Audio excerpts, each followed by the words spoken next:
Assalamualaikum warahmatullahi wabarakatuh. Perkenalkan, nama saya Chairul Irwan dari Prodi Pendidikan Agama Islam.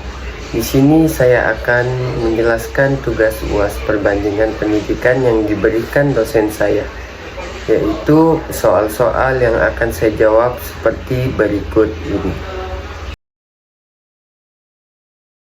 Yang pertama, jelaskan sejarah, tokoh-tokoh, dan perkembangan ilmu perbandingan pendidikan. Yang pertama, ilmu perbandingan pendidikan memiliki sejarah yang panjang dan kompleks. Berikut adalah beberapa titik penting dalam perkembangannya. Yang pertama, awal mula. Ilmu perbandingan pendidikan berasal dari pendidikan internasional yang muncul sebagai upaya untuk menciptakan situasi harmonis dan perdamaian internasional melalui pendidikan. Kemudian tokoh-tokoh yang sangat penting mengenai perbandingan pendidikan seperti Marco Polo dan Alexis de Tocqueville memainkan peran penting dalam awal perkembangan ilmu ini.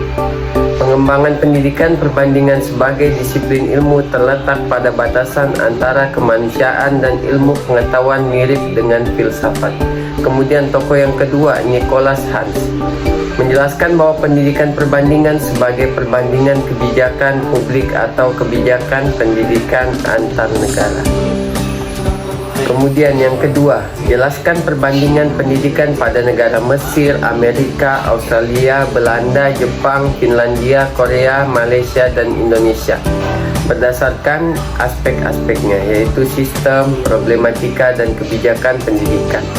Yang pertama, sistem pendidikan Mesir. Sistem pendidikan Mesir memiliki beberapa perbedaan dengan Indonesia. Misalnya, pendidikan di Mesir lebih menekankan pada teks dan materi yang diberikan serta memiliki sistem ujian yang lebih ketat. Kemudian Amerika. Sistem pendidikan di Amerika Serikat memiliki beberapa perbedaan dengan Indonesia. Misalnya, pendidikan di Amerika lebih menekankan pada individualisme dan memiliki sistem ujian yang lebih fleksibel. Kemudian yang ketiga, Australia. Sistem pendidikan di Australia memiliki beberapa perbedaan dengan Indonesia. Misalnya, pendidikan di Australia lebih menekankan pada pendidikan vokasi dan memiliki sistem ujian yang lebih berbasis kompetensi. Kemudian Belanda. Sistem pendidikan di Belanda memiliki beberapa perbedaan dengan Indonesia. Misalnya, pendidikan di Belanda lebih menekankan pada pendidikan dasar dan memiliki sistem yang lebih berbasis kompetensi. Kemudian Jepang. Sistem pendidikan di Jepang memiliki beberapa perbedaan dengan Indonesia. Misalnya, pendidikan di Jepang lebih menekankan pada pendidikan vokasi dan memiliki sistem ujian yang lebih ketat. Kemudian Finlandia. Sistem pendidikan di Finlandia memiliki beberapa perbedaan dengan Indonesia. Misalnya, pendidikan di Finlandia lebih menekankan pada pendidikan dasar dan memiliki sistem ujian yang lebih berbasis kompetensi. Korea. Sistem pendidikan di Korea memiliki beberapa perbedaan dengan di Indonesia juga. Misalnya, pendidikan di Korea lebih menekankan pada pendidikan vokasi dan memiliki sistem ujian yang lebih ketat. Kemudian Malaysia. Sistem pendidikan di Malaysia memiliki beberapa perbedaan dengan Indonesia. Misalnya, pendidikan di Malaysia lebih menekankan pada pendidikan dasar dan memiliki sistem ujian yang lebih berbasis kompetensi. Kemudian yang terakhir, Indonesia. Sistem pendidikan di Indonesia memiliki beberapa sistem dengan negara lain. Misalnya, pendidikan di Indonesia lebih menekankan pada belajar membaca, menulis, dan berhitung untuk anak usia dini serta memiliki sistem ujian yang lebih ketat. Kemudian B, bagian aspek problematika. Pendidikan Indonesia memiliki beberapa problematika seperti kualitas pendidikan yang kurang baik, kurangnya sarana dan prasarana, serta kurangnya kesadaran masyarakat terhadap pentingnya pendidikan.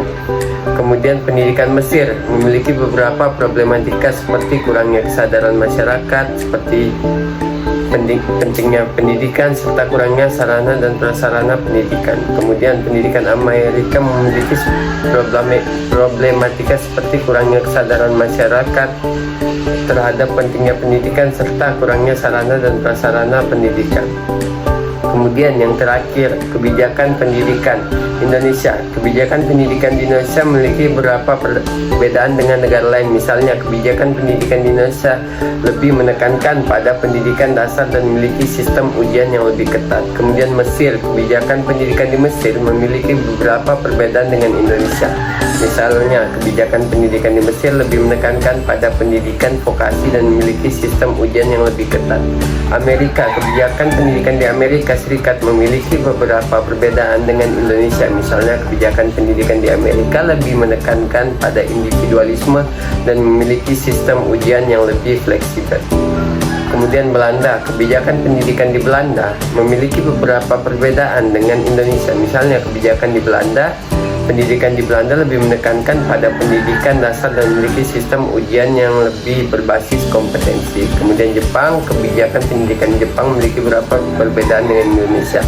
Misalnya, kebijakan pendidikan di Jepang lebih menekankan pada pendidikan vokasi dan memiliki sistem ujian yang lebih ketat. Dan Malaysia, kebijakan pendidikan di Malaysia memiliki beberapa perbedaan dengan Indonesia. Misalnya, kebijakan pendidikan di Malaysia lebih menekankan pada pendidikan dasar dan memiliki sistem ujian yang lebih berbasis kompetensi. Kesimpulan yang kita dapat di nomor 2 ini yaitu perbandingan pendidikan pada negara-negara yang berbeda dapat dilihat dari berbagai aspek, yaitu sistem, problematika, dan kebijakan pendidikannya. Setiap negara memiliki sistem pendidikan yang unik dan memiliki beberapa perbedaan dengan negara lain. Problematika pendidikan di setiap negara juga berbeda-beda. Pentingnya pendidikan dan kurangnya sarana prasarana pendidikan di setiap negara juga memiliki beberapa perbedaan, seperti kebijakan pendidikan yang lebih menekankan pada pendidikan dasar atau pendidikan vokasi. Kemudian pertanyaan yang ketiga, apa yang Anda ketahui tentang era 5.0? Beri penjelasan dampak negatif dan positif dari pendidikan era 5.0 di Indonesia. Bagaimana mempersiapkan pendidikan di Indonesia dalam era 5.0 tersebut? Ya, di sini saya akan menjawab pertanyaannya di nomor 3 ini mengenai era 5.0, juga dikenal sebagai Society 5.0, adalah konsep yang dikemukakan oleh Jepang sebagai lanjutan dari revolusi industri 4.0. Era ini berfokus pada penggunaan teknologi dan kemanusiaan untuk meningkatkan kualitas hidup manusia. Berikut adalah penjelasan tentang era 5.0 serta dampak dan negatifnya terhadap pendidikan di Indonesia. Era 0.0 adalah konsep yang mengintegrasikan teknologi dan kemanusiaan untuk meningkatkan kualitas hidup manusia. Era ini berfokus pada penggunaan teknologi seperti kecerdasan buatan AI. Kemudian dampak negatif yang kita dapatkan terhadap pendidikan di Indonesia yakni ketergantungan pada teknologi, yang kedua penggunaan teknologi yang tidak tepat, ya, dan yang terakhir kurangnya kemampuan digital.